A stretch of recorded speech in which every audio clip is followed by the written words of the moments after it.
Audio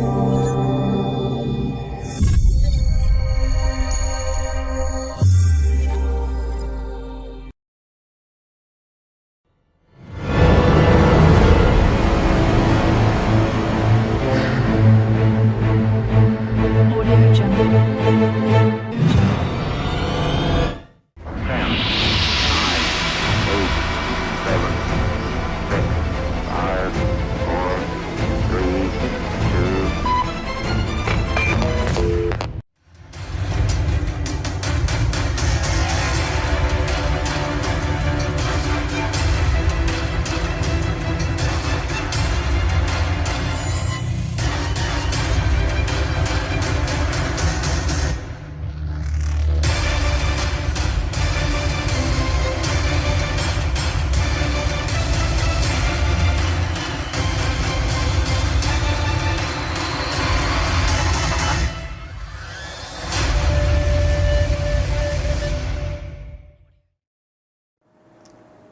All right, and good day and welcome to everyone to this special edition of Mikey Live. Of course, today we have a special interview. We will be talking to the nation's Prime Minister, Dr. the Right Honorable Keith Mitchell. You can feel free to invite your friends, invite your family, let them know that we'll be having this discussion right now.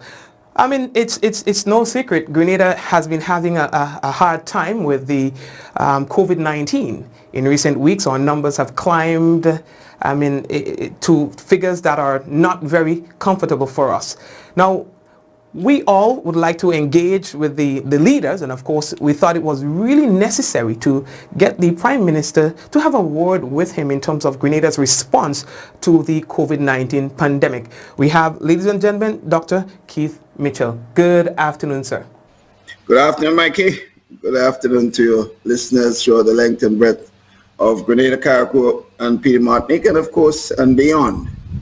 All right, I have to let you know that it's really a pleasure having you today. I know how busy you are today, so we're happy that you were able to make the time to speak with us.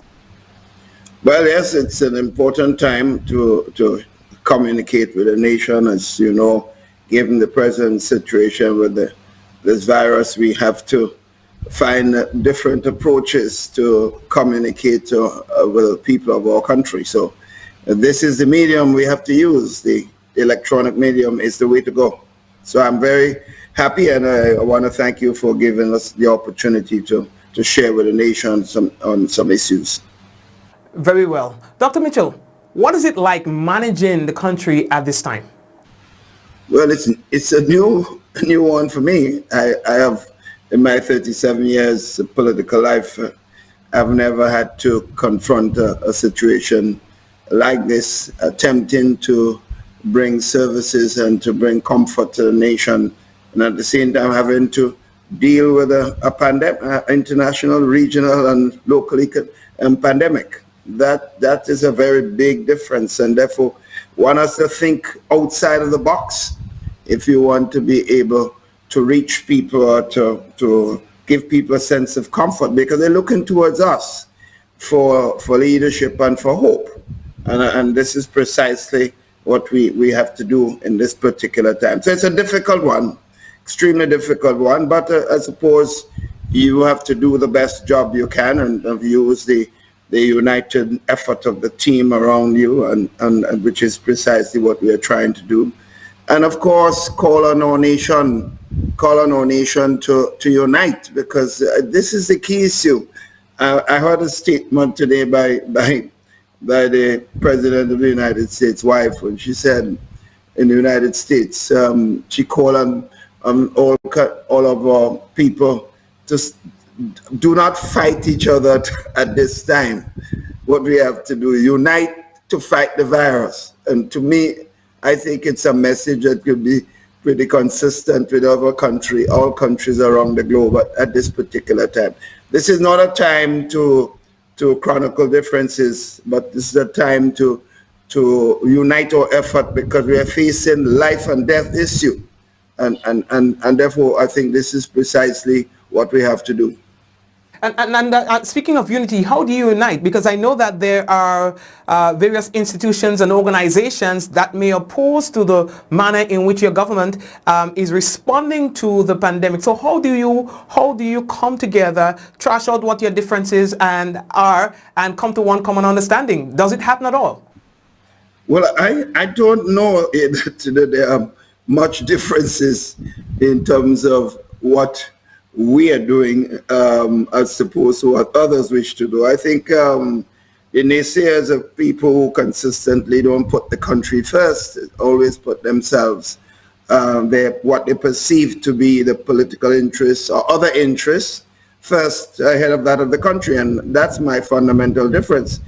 This is not a time for this. The virus is hitting people at all classes in the society. It is hitting people at all levels. It is hitting whatever political association, whatever religious body you support. Everyone has to face the consequences of what is around us.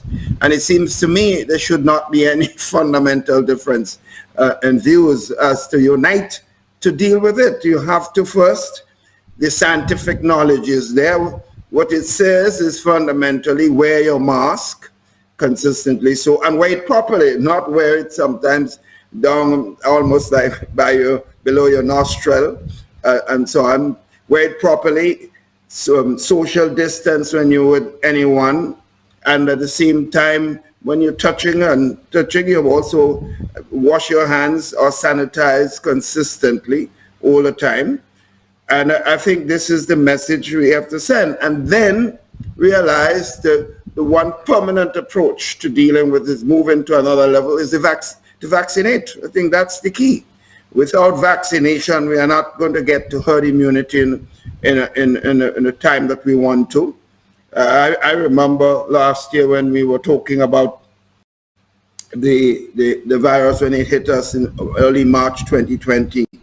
My only perception at that time was that by now we would have gone past this and be going back to business as usual. But I think we clearly did not conduct ourselves appropriately, and therefore that's where we are today. But we cannot mourn on this. We are where we are, and we have to use our collective resources and collective manpower to be able to deal with this present situation and move forward. I hope and pray that message is getting out and that people would come to realize that it's in our best interest to do that, to unite our effort and to move this goalpost in one direction. I think that is what we want at this particular time. Well, clearly, Dr. Mitchell, there seems to be some sort of reluctance where vaccination is concerned, and as well as information that comes from the authorities. You find that there is some level of skepticism and pushback to those information. What would you say is responsible for that? Well, I think, don't forget, social media is what it is, and you have all sorts of misinformation. In fact, it was being said when people look at what is happening and do a survey, the statistics of what goes on social media, and you examine what is true and false, 70% of what is on social media is false. On any subject, they're noticing that. So that in itself is a very serious issue. So I think that must be a major reason for the fundamental problems that we're facing. But I think also there is that reluctance to understand the science. Let's face it. You have a virus that everyone identifies as a very, very serious and can be very fatal for anybody, right? We have a vaccine we have vaccines now that people are taking all over the world. It might be over 1 billion persons have received the vaccines and appear to be immunized to a large extent. Not that they would not necessarily carry some virus, but they will not get very sick or hospitalized or die. But then you also have a situation where most of the people, or millions of people, have not vaccinated, have got the virus and died. So if you're looking at basic statistics, the one side of the coin where you vaccinate, and even if you get the virus, the chances are very high that you won't get sick, you won't die. and you're talking over 1 billion persons already have done so. And then you have another case where most people that are unvaccinated, a good proportion of them, maybe over 50% of them that are not vaccinated and got the virus have been hospitalized, or in a lot of cases died. So to me, simple statistics will tell you I have to go on the side on the side of the coin where the majority exists, and to me that is where vaccination is so important. So whatever misinformation you may receive, what are the fundamental facts? You can only deal with facts, not misinformation. There are all sorts of theory outside there, but these are theories. These are not scientific proofs. And as people of science, we must understand what is science and what is not science. And I think that is the fundamental. I think the fundamental problem is people listen to too many things outside of what is basic science and causing themselves more problems than we can have at this particular time. But still, it seems like those who are coming with those theories are winning the argument in all respects. It would seem that more people are listening to what we would call the misinformation rather than the authorities. Could it be a case where persons have lost confidence or trust in those who are giving them the message? Well, I don't know, because there might be the perception as politicians they don't listen to, but they're not listening to church leaders. They're not listening to social scientists. They're not listening to the science persons. They're not even listening to God, in my view. So I don't know who they're listening to. That is the problem. But Mikey, let's accept this. You and I know.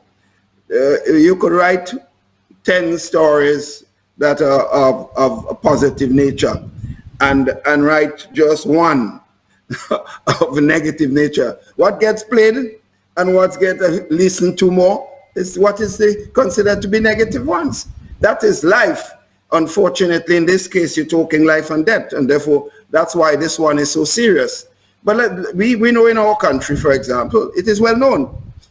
If you have a media house that is pushing positive vibes and trying to educate people, many people will not even listen. They might pick up the media house and just read a line. But you give them a saucy story that has no truth in it, and everyone is reading. So that is precisely what we are facing. There's nothing new about this. Being in politics 37 years, I've seen enough of that. It does not mean anything except people tend to like negative stuff. And I think this is something that you have to realize. So I think this is what we have to do. Okay. Prime Minister, 19 deaths, 1,576 active cases, 43 hospitalizations, according to our last statistics. How well do you think we are managing the pandemic so far and the current outbreak? We're managing the best that we can. The fact is, what else can those in authority do? The frontline workers. You are telling people to vaccinate, they are not vaccinating, the majority not doing it, right? You're telling people to wear their mask. Many cases they're not doing it, and if they're doing it, they're not wearing it properly. You're telling people to social distance, they're not really doing it. Most people not. So the thing is, you can only do what people allow you to do, and that is precisely what we have. It's the people that have to make up their minds. I would do what I think is necessary to protect my life, but you and I know a lot of people do not follow that formula. So I think this is precisely, you have to keep calling on people, pushing the message. Another major problem, Mikey, is a message. If you are home and you have a problem, they tell you consistently, listen to your body. If you are not listening to your body, then that could be a problem. I'm not talking virus now. If you are a lot of people get sick and they keep defining the sickness in all sorts of simplistic terms. It is just a cold. It is just some bellyache. It's just gas. When in fact there's some serious problems. So what you have to do the minute you find a change in your body physically, check your doctor. But that's not being followed. A lot of the deaths that you seeing right now. People that are home 2 weeks, 3 weeks, 7 days sick and defining the sickness in all sorts of form. That is a problem. By the time they get up and decide to go to the doctor, according to older citizens, water more than flour. By that time, it's too late. The damage to your organs and the problems that that evolve is sometimes irreversible. And I think that's the fundamental problem. So I think people, we have to change our approach. And it's not about listening to the prime minister or listening to the bishop or the priest or the pastor or the Calypsonian. It's about me. What am I? Do I want to live? Do I want to live a healthy life? What is best for me? To listen to the propagandists or the people pushing all sorts of theories which are not proven? That is about me. This has nothing to do with politics. It has nothing to do with religion. It is about me taking care of myself. And I'm confident if we change our approach to accepting the responsibility for our own life, I don't think we'll see a continuation of that problem. What you notice, since there is this serious increases in infection in the country, what we notice is a serious uptick in vaccination. There's no question. There's a serious uptick in the wearing of masks. Mikey, I left this country about 2 weeks and 2.5 to 3 weeks ago. All right, I went to New York. And I'm driving through the streets anyway to the airport. And a day or so before that, I hardly saw anybody wearing a mask. If my team working with me and myself have masks, as they did, you see hardly anybody with a mask. By the time I returned 1 week later, the Saturday, I saw a lot of people wearing masks, albeit some of them were not wearing it properly, but at least. And what had happened in the interim? There was a serious infection rate in the country, and people started dying. Did we have to wait for this? You remember in my last address, I asked, I am doing what I have to do. Are you? You remember that statement? Are you? In other words, I cannot force you. Some people talking about mandating and mandating. You think you could force a man to protect his life? You force a whole society to protect their lives? Some people are doing it. In different societies, you might get different degree of acceptance. But I am not, up to now, I'm yet to be convinced that mandating is the right way to go and that you'll get more acceptance. You might get more resistance. That is my perception. And if I'm made to believe differently, I will change my views tomorrow morning. But at this point in time, I still believe that the better thing to do is use moral suasion and ask everybody, ask every one of us. You know, we need all political parties to sing from the same hymn sheet. We need all religious groups. There are religious groups in the country today. Leadership saying one thing, and some of the pastors in the different churches saying something else. Right? You have it in sports. Some people in the high level of sporting activities doing one thing, others doing another. You know, so the question is doing something together. This is for all of us. And this is what one of the things that unless we change that attitude, and unless we start believing more in protecting ourselves, we'll continuously see more problem. But I am heartened by the change in the serious uptick in vaccination. I'm heartened by more mask wearing outside it, and more people seem to be interested in protecting themselves. And it has a lot to do with the messages, and what we need to find is more people at the leadership level in the country. Because in all sense, Mikey, we are all leaders, you know. Mikey Live. Mikey's a leader. So Mikey speaking to his audience has a significant impact. The sportsman on a cricket team or some football team who's popular, he's a leader. Speaks out to his brothers and his brethren. He gets the message over. So it needs a collective effort. This is not about vote. This is about my life, your life, and others' life. Wow.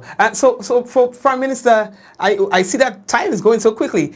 On the subject of mandating vaccines and so on, what would you say to organizations, business places who choose that as a route to get persons to get vaccinated?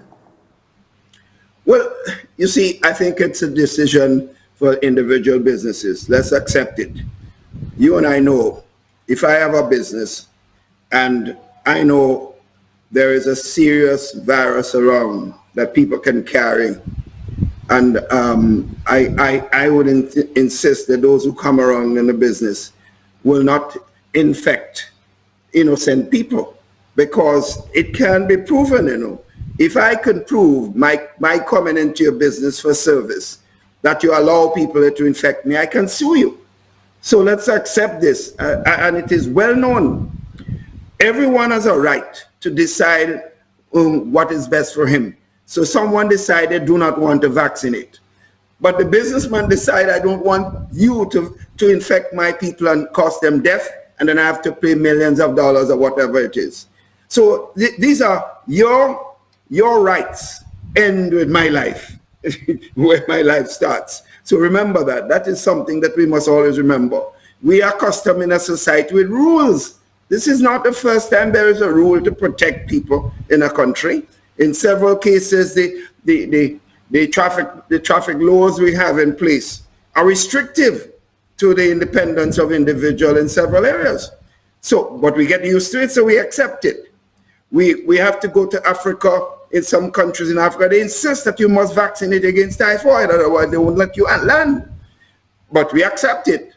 You go into the airport, you have to do certain things, to go through certain protections and so on, and certain electronic equipment, which is restrictive. If you don't pass it, they don't allow you. But that's your right to decide to travel. But you are restricted from traveling based on whether you satisfy those fundamental rules. So we are accustomed to rules. So as you continue to live, this will always be with us. So I cannot fault any businessman who decides that if you're working in my institution that you should vaccinate, because I don't want to be responsible for you infecting the people I serve. All right. Dr. Mitchell, how is the pandemic affecting the government's revenue and ability to implement regular programs and keep the economy stimulated? No, well, it's very serious, Mikey. Right now, you recall, we were generating high surplus in our fiscal situation in 2019. Since the virus hit us, we have not reached anywhere close to what we are generating in 2019. Some of the countries in the Caribbean that some were the highest in terms of growth in the world today are lagging tremendously with negative growth. So the virus has affected tremendously. So while we have to expend a lot more to meet fundamental problems that we face with respect to the virus, we also have a serious reduction in revenue. So our revenue has been affected tremendously. And what you get, Mikey, is more and more demand from people for government expenditure. And there is a perception that government would always find money, as if there is some deep hole that exists and there is an infinity amount of resources there. And that's a fundamental problem. We have to get away from that. The expenditure is based on the revenue is collected. The revenue is obtained by productive activity in the country. That's what people spend. We spending powers and activity in the country generates revenue for the government. So if we are affected individually from business activities and other things that we do that generate resources for ourselves, then the government is going to be hurt. And that is precisely what the equation is at this particular time. So yes, government is hurting badly. The only reason, Mikey, we are still floating reasonably and able to pay bills at this time is because of the tremendous amount of fiscal responsibility that we engaged in from 2013 to 2018, 2020. This is the fundamental reason. If we did not have the savings then, we would never be able to achieve and to pay fundamental bills. People talking 4%, we would not have been able to pay wages at this particular time. All right, Dr. Mitchell, we are entering into a weekend of no movement, aka lockdown. Why was that really necessary? Well, for one, you want to control the virus. Let's face it, the virus is in fact spread from people to people contact. that is well known, right? We know that. So the less movement we have, the less possibility that exists. But at the same time, Mikey, we understand that we have to not only talk about life, but we also have to deal with livelihood. So we must have activity, and that's why during the week we have allowed a certain level of economic activity, because that is absolutely necessary for our own survival. So on the weekend we decide, look, this is a time for us to what you call almost lockdown in terms of movement of people, so that we will be able to not have the contact that we expect will cause the virus to spread. But at the same time, you notice we've said one serious activity that would exist during that period was the testing and vaccination. So the vaccination team would be mobilized, so there will be a tremendous amount of opportunity over the weekend for people to vaccinate and to be tested to make sure that they do not have the virus. So that, I believe, there are two fundamental reasons for it. And hopefully with the 2 weekends coming and where we're starting the process of lockdown, that after that we'll see a tremendous drop in infection rate and hopefully a tremendous drop in hospitalization, which means in probably a couple of weeks from then we may see the need to reduce some of those limitations of movement that we now have implemented. But still, some argued that it might have been a better idea to lock the country down for at least 2 or 3 weeks. Why wasn't that approach taken? Well, those who say this, I asked them to come and give us some money, so we'll pay some salaries. And if everybody could come and do so, those who have monies in the bank will help us. Because the same people are suggesting that, Mike, are the ones who are saying, pay the 4%, pay this and pay that, provide the service and provide that service. That's the same people. I am not sure that those who are saying it are well-intentioned. That's my view. I think there's a certain level of attempt to score cheap political points or other points, not necessarily politics. But I don't think it makes sense, and that you won't see a total lockdown of the country because it just won't make sense. You know what you'll have, Mikey? You'll get resistance. And you think you could be able to arrest 5,000 people breaking the rules outside there? Would you be able to do this? When you're doing something, you have to come in a level of moderation that gives people an opportunity to understand, yes, we have to make sacrifices, but if we try to overdo it and impose too much restrictions on people, you might get a lot of opposition, and in the end, it may not work. All right, Dr. Mitchell, to have any sort of success with these restrictions and regulations, you really need for the police and the government to be in unison, the police understanding what the government hopes to achieve and being able to execute according to that expectation. How well do you say, how effective do you think the police and their implementation strategy is doing so far? Well, I think don't forget the policemen come from our own society. They have their own challenges. Remember, they have their families and they have their own issues. So I think they're trying their best. The leadership has been trying well. As you have heard, there are a number of policemen, I think over 160 odd policemen now who are infected, which means that many of them have to self-quarantine, and it's affecting themselves and their family, and of course affecting the productive level of the force. They are trying their best. They are giving government the support they can. The leadership is trying, but at the same time, there are serious limitations. So it's a tough act for everybody. With a lockdown this weekend, for example, policemen have to literally, almost every policeman have to be almost working 15, 16 hours. Otherwise, we won't be able to achieve a significant impact with the lockdown that we are implementing from 5 o'clock this afternoon to Monday morning, 5 a.m. Dr. Mitchell, what about the nurses, the doctors, those in the health sector? If you had to say something to them now, what would that be?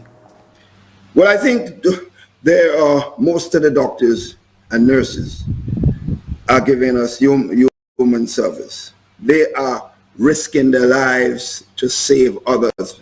But by nature, that is a fundamental aspect of the profession. They have taken oath to help to save people, sometimes at the risk of their own lives. So, but we have to say, most of them are stepping up to the plate and making enormous sacrifices. Some of them have to be in for 8-10 days without even seeing their children, family, and so on. It's a tough one. So I have to take my hat out to them and thank them for that sacrifices. But we have to accept that some are not pulling their weight, and therefore the burden falls heavily. If you are in a team and some persons are not pulling their weight, then their work and what they're supposed to be doing is added to the burden of those who are already performing. So it is making additional pressures on those who are contributing and sacrificing. So I just hope that all of them would understand that they have a responsibility. And that to me, there's some medical persons, unfortunately, who are telling people not to vaccinate. And that is troubling. To me, if you, as a medical person, whether you're a nurse, a doctor, or whatever, and that you feel that you do not want to take the vaccine, why are you preaching it to another person whose lives can be saved by their taking the vaccine? To me, it's extremely unfortunate. I think those who are doing it are doing a tremendous disservice to the population and to their consciences, because you must know something is fundamentally wrong. Imagine someone goes to be vaccinated, and while they're vaccinating someone, they ask a person given the vaccine, are you vaccinated? And you say, no, I'm not taking it. Now, how do you want that person to feel? If I was not educated and probably wondering about this vaccine based on all the propaganda, I would get up from the chair and so on. I think it's unfortunate. So most are doing an excellent job, sacrifices for so, but at the same time, I wish everyone will do the same thing. Dr. Mitchell, my final question is, what are you most concerned about where this pandemic is concerned and Grenada? Well, I'm concerned about the loss of life. Every time I hear a death, I get a jolt, because I realize it's a family in mourning, a family who've lost a loved one. And it puts a deep hole in that particular family, a deep hole in our consciences and in our society. So that is my biggest concern. The other problem that concerns me is the message that we are sending, that if we do not control this well, we are telling people, we may be sending the message that Grenada is not a safe place to come. We were doing extremely well. People are saying that Grenada is the place to go. I want to get back there as quickly as possible. So that, I would say, these are some of my biggest concerns. The other issues, we will solve them as we move forward. But the death of people and the image that we're creating, we have to deal with that very quickly. Dr. Mitchell, I'd like to give you the opportunity to say anything else you thought that we should have addressed and we didn't before we wrap up today's program. Well, Mikey, I think my message is simply this. To the media houses, they have a fundamental responsibility, and I appreciate that. I did say from the beginning that you're giving me the opportunity to share my views with the country is important. I wish there could be more of that done in the interests of the saving lives in the country, and that each media houses, we must see this as a fundamental responsibility to protect the lives of people. Some of the things I've heard from some media houses, I consider it jolts me and give me almost a feeling of pain when I hear encouragement to do things that people must know that is wrong morally and otherwise, that you can cause the death of someone. And to me, using the airwaves to say and do things that can cause people to die, well, to me is extremely unfortunate. So I ask you, as you have been doing, Mikey, and a number of other media houses, but I ask everyone with the opportunity to share, to help, to promote what is best in the country, to save lives, and to give people a chance to live a more healthy and productive life. That will be my message, my final message. And to thank you and to look forward to being on the program again in a not too distant future. Dr. Mitchell, thanks again, and may God bless you and your family. It's been a pleasure as well. Thank you for making yourself available for today's engagement.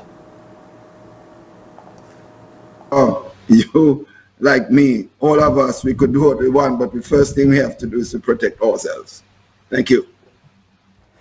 Thank you again, Dr. Mitchell. Folks, and we'd like to say thank you as well for viewing today's program. We thought it very necessary to engage the country's leader to get a better appreciation as to the operations and the perceptions and the workings and Grenada's overall plan and execution as it relates to our COVID-19 response. We are committed to continuing engagements. We are also trying to have doctors, herbalists, and so on our program in our effort to get to you the information that you need so that you can make informed decisions where decisions are to be made, and as well be in the know as to what is taking place. This is a fight against an invisible enemy, and of course we need all hands on deck. We need as much information as possible, and here we are going to try our best as much as possible to be that outlet for information. So thanks again for watching. And I'd like to invite you to join us this evening a little bit later on again at the top 9 o'clock for Mikey Live. So see you then, and thanks again for watching. This is a message from the Ministry of Health.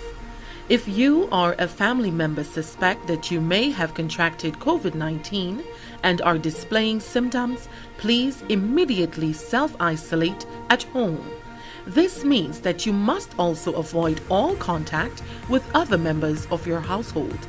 Do not visit hospitals or health centers, as this creates the potential for further spread of the virus, and it puts additional persons at risk when you come into contact with them.